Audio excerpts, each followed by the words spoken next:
Hello everyone, welcome to our channel J R meaning. আজকে আমরা যে ইংরেজি শব্দটি জানব সেটি হচ্ছে থ্রাশ বার্ড।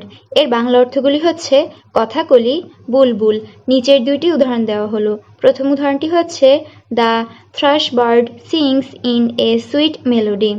আমি আবারও বলছি, the thrush bird sings in a sweet melody. এর বাংলা অর্থটি হচ্ছে কথাকলি পাখি মিষ্টি সুরে গান গায়। দ্বিতীয় উদাহরণটি হচ্ছে thrush birds are commonly found in forests and woodlands. আমি আবারও বলছি, thrush birds are commonly found in forests and woodlands. এর বাংলা অর্থটি হচ্ছে কথাকলি পাখি সাধারণত বনে জঙ্গলে দেখা যায়। ধন্যবাদ।